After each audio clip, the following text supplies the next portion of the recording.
তাকে মৃত্যু ভয় দেখে দমানো যাবে না। আরেকটি বিষয় বলেছেন, আমাদের প্রস্তুতি কি তার নিরাপত্তার জন্য। আমাদের প্রস্তুতি বলতে আমাদের নেতা কর্মীদের প্রস্তুতি নয়।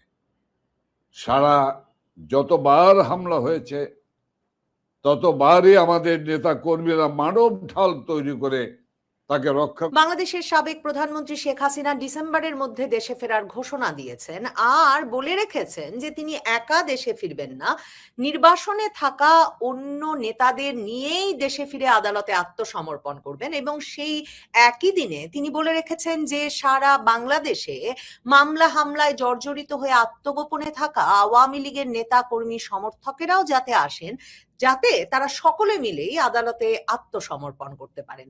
শেখ হাসিনার দেশে ফেরাটাকে শেখ হাসিনা এভাবেই একটা রাজনৈতিক কর্মসূচির রূপ দিতে চাইছেন কিনা সেটাও তার সেই সাক্ষাৎকার পড়লে মনে প্রশ্ন জাগে। শেখ হাসিনার সঙ্গে ফিরতে আওয়ামী লীগের নেতৃবৃন্দদের প্রস্তুতির কি অবস্থা? আওয়ামী লীগের শীর্ষ নেতৃবৃন্দের অনেকেই বলছেন তারা শেখ হাসিনা দেশে ফেরার আগেই দেশে ফিরে যাবেন এবং অনেকেই এখন থেকেই মাঠ প্রস্তুত করতে, শেখ হাসিনার আগমনের মাঠ প্রস্তুত করতে সক্রিয়ভাবে কাজ করছেন, সেসবও জানা যাচ্ছে। অনেকেই তো বলছেন যে শেখ হাসিনার দেশে ফেরা আসলে ডিসেম্বর পর্যন্ত হয়তো আটকে থাকবে না, তার বেশ আগেই দেশে ফিরে যেতে পারেন শেখ হাসিনা। দলের কি প্রস্তুতি, আওয়ামী লীগ নেতৃবৃন্দের কি প্রস্তুতি এবং তারা কি শেখ হাসিনা যাওয়ার আগেই দেশে ফিরছেন? এসব প্রসঙ্গে আলোচনায় আমার সঙ্গে যুক্ত হয়েছেন আওয়ামী লীগের প্রেসিডিয়াম সদস্য, সাবেক মন্ত্রী এমপি জাহাঙ্গীর কবির নানক। জাহাঙ্গীর কবির নানক, আপনাকে স্বাগত জানাই। অ্যাডভোকেট জাহাঙ্গীর কবির নানক, আপনাকে জিজ্ঞেস করতে চাই যে আপনাদের প্রস্তুতির কি অবস্থা? শেখ হাসিনার সঙ্গে ডিসেম্বরেই ফিরছেন, শেখ হাসিনা ডিসেম্বরের আগে ফিরবেন অনেক ভারতীয় সাংবাদিক লিখছেন, এমনকি প্রধানমন্ত্রী তারেক রহমানের সফর নাকি এ মাসের শেষেই অনুষ্ঠিত হবে এবং তারপরেই একটা দিন তারিখ ঠিক হয়ে যেতে পারে কবে শেখ হাসিনা ফিরবেন। আপনারা তার সাথে ফিরছেন না তার আগে ফিরছেন? ধন্যবাদ রমণীতা চৌধুরী, আপনাকে। প্রথমে আমি এই শোকাবহ আগস্ট মাসে জাতির পিতা সর্বকালের সর্বশ্রেষ্ঠ বাঙালি বঙ্গবন্ধু শেখ মুজিবুর রহমান এবং 15 আগস্টে নিহত সকল শহীদদের প্রতি আমি আমার গভীর শ্রদ্ধা জানাচ্ছি। আপনি যে বিষয়গুলি জিজ্ঞেস করেছেন, জানতে চেয়েছেন, আমি এক এক করে আমি বিষয়গুলি আপনার কাছে উপস্থাপন করব আশা করি। আমি মনে করি বাংলাদেশের 18 কোটি মানুষ উন্মুখ হয়ে চাতক পাখির মতো তাকিয়ে আছে তাদের প্রাণের নেত্রী, আধুনিক বাংলাদেশের রূপকার, 5 বারের নির্বাচিত প্রধানমন্ত্রী বঙ্গবন্ধু কন্যা শেখ হাসিনার জন্য। এবং আমরা এ মাস, আপনি জানেন আগস্ট মাস শোকের মাস। এই শোকের মাসে আমাদের সারা মাসব্যাপী কর্মসূচি রয়েছে। এই কর্মসূচিটি হলো শোককে শক্তিতে পরিণত করে, ঐক্যবদ্ধ শক্তিতে পরিণত করে আমাদের প্রস্তুতি গ্রহণ।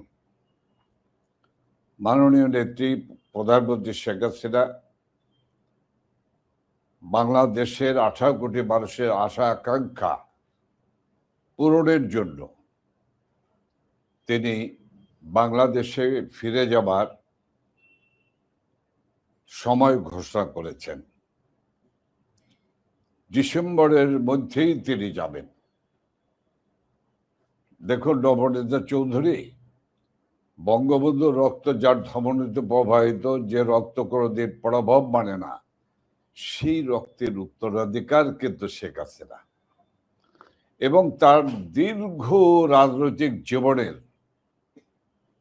বিশ্লেষণ করলে দেখা যাবে কোনোদিন উনি হার মানেননি, উনি আত্মসমর্পণ করেননি, সে যত বড় শক্তি হোক না কেন।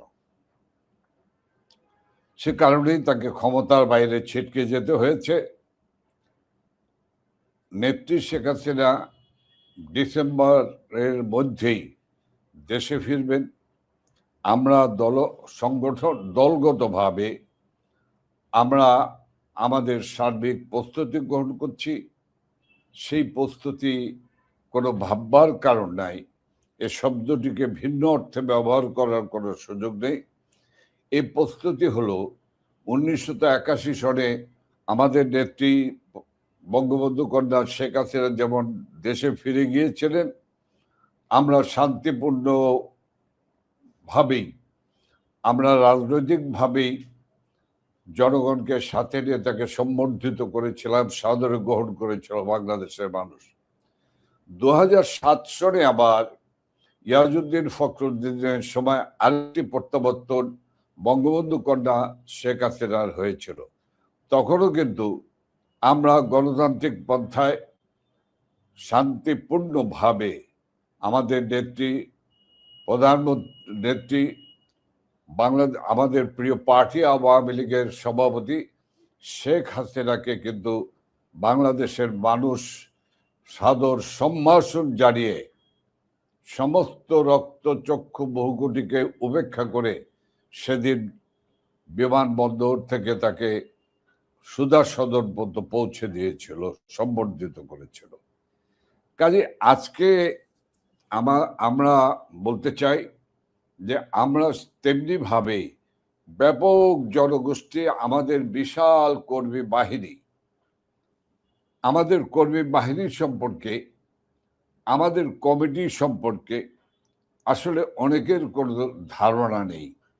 আমাদের আওয়ামী লীগ সহ সহযোগী সংগঠনে কেন্দ্র থেকে শুরু করে সর্বনিম্ন পর্যায়, ইউনিয়ন ওয়ার্ড পর্যায়ে যে কমিটিগুলি রয়েছে, সেই কমিটিগুলির সংখ্যা অনুসারে যদি যোগফল বের করেন তাহলে দেখা যাবে যে 1,60,00,000 আমাদের কমিটিভুক্ত আমাদের প্রধানকৃত নেতা কর্মী রয়েছে। কাজে আমি খুব পরিচ্ছন্নভাবে বলতে পারি যে নেত্রী শেখ হাসিনা বাংলাদেশে ফিরে যাবেন। বাংলাদেশের মানুষ কিন্তু অধীর আগ্রহে অপেক্ষা করছে ওনাকে সাদরে গ্রহণ করার জন্য, সাদর সম্ভাষণ জানার জন্য। কারণ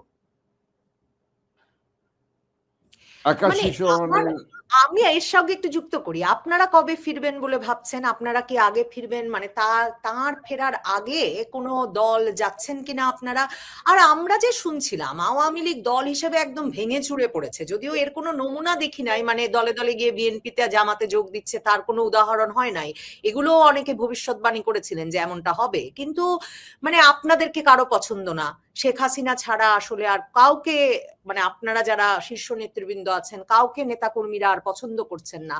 স্থানীয় তৃণমূল কর্মীরা আওয়ামী লীগের ভীষণভাবে বিক্ষুব্ধ আপনাদের মতো সাবেক এমপি মন্ত্রীদের নিয়ে, এসব শুনছিলাম আমরা। এবং আরেক দল তো বহু বছর ধরে বলে আসছেন যে শেখ হাসিনা সবার উপরে থাকলে, নেতৃত্বে থাকলে আওয়ামী লীগের আর কোনো আশা নাই। কিন্তু আপনারা মানে দলের ওপর এই আস্থা, বিশ্বাস এবং এই 1,60,00,000 বললেন, মানে এই বিরাট কর্মী বাহিনীকে আপনারা সংগঠিত করে ফেললেন কি করে এত মামলা হামলার মধ্যে? দেখেন, এটি আওয়ামী লীগ, এর নামে হলো আওয়ামী লীগ। আওয়ামী লীগ যখন সংকট, সমস্যায় পড়ে, প্রতিকূলতায় পড়ে, তখন আওয়ামী লীগের সর্বস্তরের নেতাকর্মী এক অবিশ্বাস্য ঐক্যবদ্ধ হয়ে যায়। আপনি যে কথা বলেছেন ওই কথাগুলি আমি আবার আমার মুখে আনতে চাই না। এই বিষয়গুলি আপনার আমার চেয়েও কম জানা নাই যে কি কি কথাগুলো এসেছিল, কি কি কথাগুলো আনা হয়েছিল।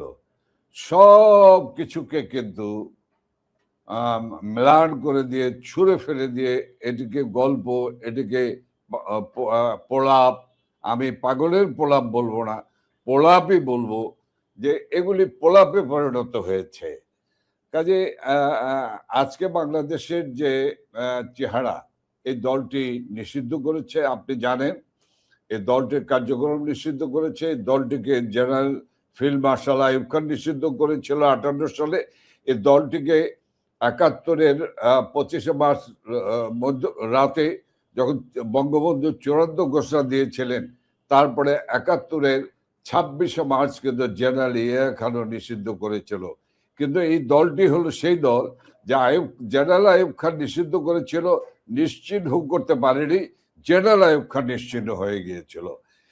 জেনারেল ইয়াহিয়া খান নিষিদ্ধ করেছিল এই বাংলাদেশ আওয়ামী লীগের নেতৃত্বে বাঙালি জাতি এক নূতন দেশ তৈরি করেছে, স্বাধীন করেছে সশস্ত্র যুদ্ধের মধ্য দিয়ে। আমি নবনীতা একটি বিষয় আমি বলে রাখতে চাই, আপনি যে বিষয়টি বলছেন সে বিষয়টি হলো যে আমাদেরকে আমরা কিন্তু কোনো সশস্ত্র রাজনীতি আমরা কখনোই করিনি। আওয়ামী লীগের ইতিহাসে আপনি কখনো দেখবেন না। আজকেও বাংলাদেশ সেই জায়গায় এসে বিভিন্ন ধরনের বোমা বর্ষণ করা হচ্ছে। এই আপনার সঙ্গে যুক্ত হব বসেছিলাম, এমন সময় খবর এসেছে যে চট্টগ্রাম পোর্টে একটি এলএনজি শিপের রিপেয়ার করার সময় সেখানে বিস্ফোরণ হয়েছে এবং ঘটনাস্থলে 7 জন নিহত হয়েছে। তো আমরা যে বিষয়টি আপনি জায়গাটিতে আপনি আলোচনাটি রেখেছেন, সে জায়গাটিতে আমি বলতে চাই, আপনি যা জানতে চেয়েছেন, আমরা ইনশাল্লাহ নেত্রীর যাওয়ার দিন তারিখ ক্ষণ ঘোষণার সঙ্গে সঙ্গেই, তার আগেই নেত্রী আমাদেরকে নির্দেশনা দেবেন যে তোমরা চলে যাও। এবং আপনাকে আমি বলে রাখি, বিভিন্ন দেশে যে যে ছড়িয়ে ছিটিয়ে রয়েছে সবাই কিন্তু তৈরি হয়ে আছে দেশের দিকে রওনা হওয়ার জন্য। আমাদের সঙ্গে যোগাযোগ করছে, আমাদের কেউ পছন্দ করুক বা নাই করুক, এটি হলো বাস্তবতা যে আমরা মাননীয় নেত্রী নির্দেশনায় আমরা 5ই আগস্টের পর থেকে দলটিকে পুনর্জাগরণের চেষ্টা করেছি। এবং বিশ্বাস করুন, যে নেতা কর্মীরা, আমি তো মন্ত্রী ছিলাম দুবার, আমি বিশ্বাস করি যে নেতা কর্মীরা আমাদের দরজায় আসেনি কোনোদিন, আমাদের সাক্ষাৎ পায়নি, এ কথা বলতে আমার কোনো দ্বিধা নেই, সেই নেতা কর্মীরা কিন্তু ঝাঁপিয়ে পড়েছে। আপনাকে একটি কথা বলে রাখি, আপনার সময় কম, কিন্তু তারপর বলে রাখি, এই যে আমার নির্বাচনী এলাকা ঢাকা 13 মোহাম্মদপুরে মিছিল হলো, নূতন কমিটি হলো, শপথ নিল, মশাল মিছিল করলো, তারপরে মিছিল হলো, তারপরে শোক র্যালি হলো এবং সেখানে গ্রেপ্তার হলো। গ্রেপ্তার হবার পর আমি চেষ্টা করি যেখানেই যে গ্রেপ্তার হোক তার পরিবারের সঙ্গে যোগাযোগ করার জন্য এবং মামলা পরিচালনার জন্য। আপনি বিশ্বাস করেন, আমি যখন রাত 2-3টার সময় তাদের পরিবার, বাবা বা স্বামী বা স্ত্রী বা তাদের সঙ্গে বা মা, তাদের সঙ্গে যোগাযোগ করছিলাম, তারা বলছিলেন যে ভাই, কেউ বলেছে ভাই, কেউ বলেছে মন্ত্রী সাহেব, আপনি এত রাত পর্যন্ত কেন কথা বলছেন আমাদের সঙ্গে, আপনি কেন টেনশন করছেন, আমরা আছি, আমাদের ছেলে রাজনীতি করে, মিছিল করেছে অন্যায়ের বিরুদ্ধে, অবিচারের বিরুদ্ধে, কাজে গ্রেপ্তার হয়েছে, আমরা তো কোনো কষ্ট পাইনি, আপনি টেনশন করবেন না। তো নবনীতা, আমি আসলে বলতে চাই যে আমাদের পরিবারগুলো, আমাদের নেতা কর্মীদের পরিবারগুলো এখন একেবারে খুব বলিষ্ঠ হয়ে গিয়েছে। তারা এখন আর কষ্ট ক্লেশ মনে করে না। কাজে আমি তাদেরকে সালাম জানাই, আমার অভিনন্দন জানাবার ভাষা নাই, তাদের কৃতজ্ঞতা জানাবার ভাষা নেই আমার। আর আমরা ইনশাল্লাহ, আপনাকে আমি বলেছি, আমরা নেত্রীর, আমাদের প্রিয় নেত্রীর দেশে যাবার আগে আমরা আমাদেরকে নির্দেশনা দিবেন, সেই নির্দেশনা অনুসারে আমরা একেবারে প্রস্তুত হয়ে আছি। আপনি শুনে থাকবেন যে আমরা কিন্তু প্রস্তুতিটি এমন রাখছি যে এমনও হতে পারে আমাদের নেত্রী যেহেতু বলেছেন আমি ডিসেম্বরের মধ্যেই যাব, তিনি কিন্তু একসময় বলেছিলেন আমি ডিসেম্বরে যাব। এখন কিন্তু শব্দের পার্থক্য আছে নবনীতা। তিনি কিন্তু এখন বলছেন আমি ডিসেম্বরের মধ্যেই যাব। আমরা কাজেই কালকেই আমাদের রওনা করতে হতে পারে, তেমন প্রস্তুতি আমাদের রয়েছে। আমরা প্রস্তুতি নিয়ে রাখছি। আমরা সারা বাংলাদেশকে আমরা প্রস্তুতি নিয়ে রাখছি। আমি আশা করি 12ই ফেব্রুয়ারির তথাকথিত সান্ধ্যকালীন নির্বাচনের মাধ্যমে যারা ক্ষমতায় এসেছেন তাদের ব্যর্থতার ফিরিস্তি আমি টানতে চাই না। আপনি পরে প্রশ্ন করলে আমি উত্তর দেব, কিন্তু আমার মনে হয় তাদের বোধোদয় হবে যে বাংলাদেশ আওয়ামী লীগ একটি প্রাচীনতম ঐতিহ্যবাহী রাজনৈতিক দল। এই দলটির নেতৃত্বে অনেক কিছু হয়েছে, বাংলাদেশের স্বাধীনতা হয়েছে।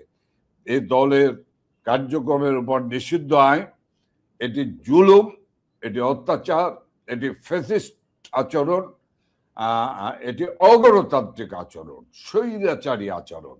কাজে এই আওয়ামী লীগের উপর থেকে এই বিধিনিষেধ প্রত্যাহার করা হোক। যে জয় বাংলা ধরে দিয়ে আজকে যিনি প্রধানমন্ত্রী আছেন তার বাবা জয় বাংলা স্লোগান দিয়েছেন, তার পিতাও জয় বাংলা স্লোগান দিয়েছেন, সেই জয় বাংলা স্লোগানকে নিষিদ্ধ করেছেন। সেই জয় বাংলা স্লোগানের উপর থেকে বিধিনিষেধ প্রত্যাহার করা উচিত। কারণ জয় বাংলা স্লোগানকে নিষিদ্ধ করা মানে ওই 71-এর ঘাতক জামাত, শিবির, এনসিপি এবং জঙ্গিদেরকে সমর্থন করা। বাংলাদেশ আওয়ামী লীগকে নিষিদ্ধ করা মানে হলো ওই 71-এর ঘাতক জামাত, শিবির, এনসিপি এবং জঙ্গিদের পক্ষ অবলম্বন করা। সিদ্ধান্ত নিতে হবে ওনাকে, উনি কোন পক্ষ নেবেন, উনি কোন পক্ষে থাকবেন। জাহাঙ্গীর কবির নানক, এই কথাটা তো, এবং মানে নানা ঘটনা প্রবাহ এত দ্রুত ঘটছে, শেখ হাসিনা দেশে ফেরার ঘোষণা দেওয়ার পর বিশেষ করে গত কয়েক সপ্তাহে যে এক রকমের ভূরাজনৈতিক ভাবে যে নানা রকম তৎপরতা চলছে পরিষ্কার হয়ে উঠছে। ভারতের বিভিন্ন সাংবাদিকদের বিশ্লেষণ, ভারতের সংবাদ মাধ্যমের আলাপ, নানা সূত্রে যেসব খবর পাওয়া যাচ্ছে তাতে সার্জিও গোরের ঢাকা সফর, তারপর ভারতের গোয়েন্দা প্রধানের ঢাকা সফর, এমনকি এই যে দীনেশ ত্রিবেদী বাংলাদেশে নিযুক্ত ভারতের রাষ্ট্রদূত, তিনি অবশেষে 2 মাস পরে তারেক রহমানের সাক্ষাৎ পেলেন, আমাদের প্রধানমন্ত্রী। তারপর প্রধানমন্ত্রী তারেক রহমানের সাক্ষাৎ পাওয়ার পরেই তিনি গিয়ে ভারতের প্রধানমন্ত্রী নরেন্দ্র মোদীর সঙ্গে একেবারে একান্ত বৈঠক করলেন। এবং তারপর থেকে ভারতের সংবাদ মাধ্যমগুলো কিন্তু লিখতে শুরু করেছে যে বাংলাদেশের প্রধানমন্ত্রী তারেক রহমান এ মাসের শেষে দিল্লি সফরে যাবেন। এবং অনেক সংবাদ মাধ্যম লিখতে শুরু করেছে যে এর পরপরই শেখ হাসিনার দেশে ফেরার ব্যবস্থা হচ্ছে এবং ভারত সরকার শেখ হাসিনার পূর্ণ নিরাপত্তায় দেশে ফেরার জন্য নানা রকম চাপ প্রয়োগ করছে বাংলাদেশ সরকারের উপর। মার্কিন যুক্তরাষ্ট্র সেই বিষয়টিকে সমর্থন করছে। এসব মিলিয়েই কি আপনারা একরকমের বুঝতে পারছেন যে দেশে ফেরার জন্য একটা অনুকূল পরিস্থিতি সৃষ্টি হবে? তারেক রহমানকে শেষ পর্যন্ত আওয়ামী লীগের কার্যক্রমে নিষেধাজ্ঞা তুলে নিতে হবে? মানে আপনারা যে দেশে আছেন সে দেশের দিক থেকে অনেক রকম তৎপরতা টের পাচ্ছেন আপনারা? না দেখেন, সেটি আমরা যে দেশে আছি সে দেশের আভ্যন্তরীণ রাজনীতি বা ফরেন পলিসি ব্যাপার, আমি সেই ব্যাপারের এই স্পর্শকাতর বিষয়ে আমি কথা বলবো না। আমি শুধু বলবো যে আওয়ামী লীগ, আমাদের প্রাণপ্রিয় নেত্রী শেখ হাসিনা, আপনি হিসেবটি মিলিয়ে নেন, দেখবেন এইসব তৎপরতা এই কিছুদিনের মধ্যে তো একটা ব্যাপক তৎপরতা হলো। তার বহু আগে কিন্তু আমাদের প্রাণের নেত্রী শেখ হাসিনা ঘোষণা দিয়েছেন যে আমি বাংলাদেশে যাবই, বাংলাদেশের মানুষের কাছে আমি যাব, বাংলাদেশের মানুষ ভালো নেই, তাদের কষ্ট আমি আর নিতে পারছি না, আমি ফিরে যাব। কাজে এই দুটি বিষয় হলো, দুইটি, একটি হলো আমাদের দলীয় ব্যাপার, আমাদের নেত্রীর সিদ্ধান্ত, আরেকটি হলো আমরা যেখানে আছি তাদের ফরেন পলিসি বা তাদের কূটনৈতিক কার্যক্রম, এগুলি হলো তাদের তাদের বিষয়। আমরা সে বিষয়ে আমরা কথা বলবো না, স্পর্শকাতর বিষয়ে আমরা কথা বলতে চাই না, বলা ঠিক হবে না। তো নবনীতা, আমি বলবো যে এই দলটি জনগণের উপর, জনগণের শক্তিতে বলিয়ান হয়, জনগণের উপর আস্থা রেখেই কিন্তু আমাদের নেত্রী শেখ হাসিনা দেশবাসীকে, বিশ্ববাসীকে বলেছেন যে আমি ডিসেম্বরের মধ্যেই দেশে যাব। আপনি জানেন যে দিল্লিতে যে সাংবাদিক সম্মেলন হলো ফরেন করেসপন্ডেন্স ক্লাবের, কি হয়েছে এটি নিয়ে, কত নোংরামি করেছে ক্ষমতাসীনরা এবং সাম্প্রদায়িক অশুভ শক্তি। কিন্তু সর্বশেষ বর্তমান সরকারের পররাষ্ট্রমন্ত্রীও খুব ন্যাক্কারজনক একটি স্টেটমেন্ট দিয়েছে। তো কিন্তু তারপরেও তো আমাদের নেত্রী শেখ হাসিনা, নির্ভীক নেত্রী শেখ হাসিনা, তিনি কিন্তু সেই প্রেস কনফারেন্স করেছেন। এবং দেখেন, this is the first time যে তার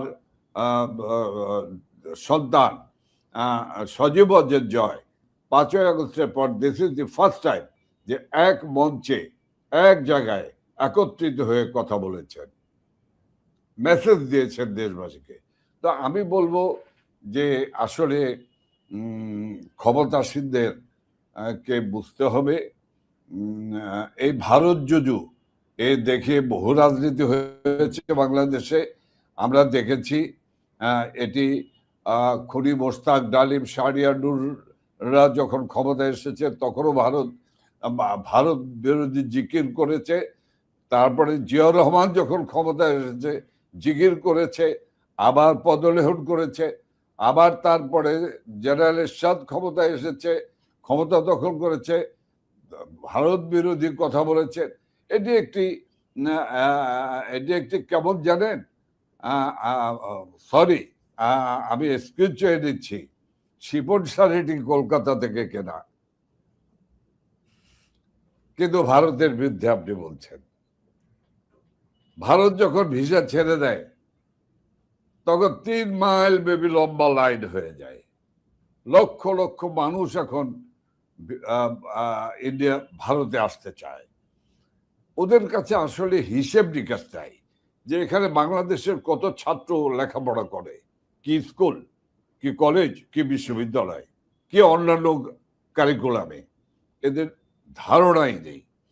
আর ভারতের যে আর যে বিষয়টি আমি বলতে চাচ্ছি সেটি হলো যে ভারতের জায়গায় দাঁড়িয়ে আছে।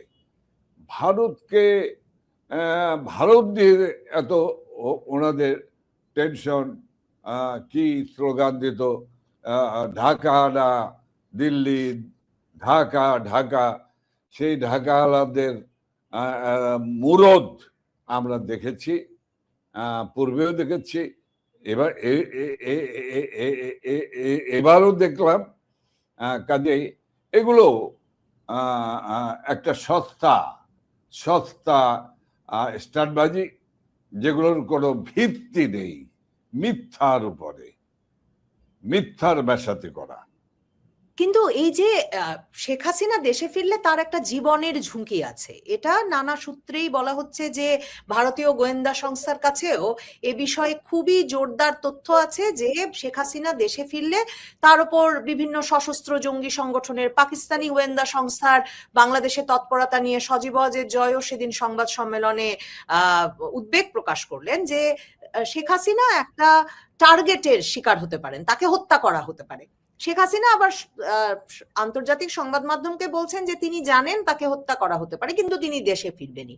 আপনারা বিষয়টা কিভাবে দেখছেন? আপনাদের নেত্রীর পূর্ণ নিরাপত্তা নিশ্চিত না হলে তিনি আসলে দেশে ফেরেন কি করে? এবং সরকারের একরকমের সহযোগিতা ছাড়া তো বোধহয় সেটা সম্ভব হবে না।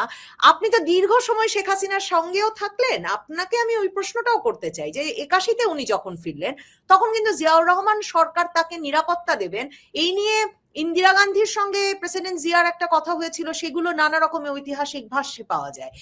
11 সরকারের সময় যখন শেখ হাসিনা ফিরলেন, তিনি ফেরা মাত্র তাকে গুলি করে মারা হবে এমন ছিল কিনা? সরকার নিশ্চয়ই নিরাপত্তার দায়িত্ব নিয়েছিল। এ দফায় উনি মানে গেলে তো নিরাপত্তারও একটা ঝুঁকি আছে, আপনারা সেটা কিভাবে দেখছেন?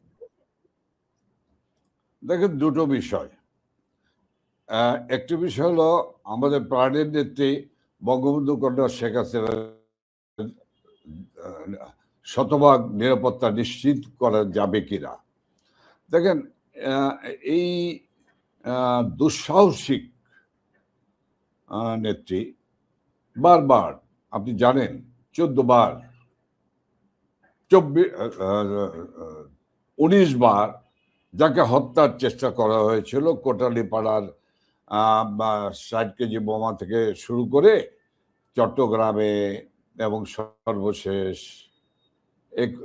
বিএনপি জামাত ক্ষমতাসীন যখন, তখন 21শে আগস্ট 2004 সনে যে আর্জেন্স গ্রেনেড রণাঙ্গনে ব্যবহার হয়, সেই পাকিস্তানি আর্জেন্স গ্রেনেড ব্যবহার করে আমাদের নেত্রীর মৃত্যুকে নিশ্চিত করতে চেয়েছিল। দেখেন, এই মানুষটি নামাজি পরহেজগার মানুষ, পরোপকারী মানুষ, মানব সেবার মানুষ। কাজে এই মানুষটি তো বাবা নাই, মা নাই, এই মানুষটির সঙ্গে দেশের মানুষ আছে, আর স্বয়ং সৃষ্টিকর্তা আল্লাহ তাআলা রাব্বুল আলামিন এবং পীর দরবেশ অলি আল্লাহর দোয়া রয়েছে তার প্রতি। নতুবা নবনেতা 21শে আগস্ট গ্রেনেড হামলার দিনের দৃশ্য আমার চোখের সামনে ভাসছে। আমি সে নিয়ে যদি বলতে যাই, সে লম্বা সময়ের স্টোরি হবে, আমি সেদিকে যাব না।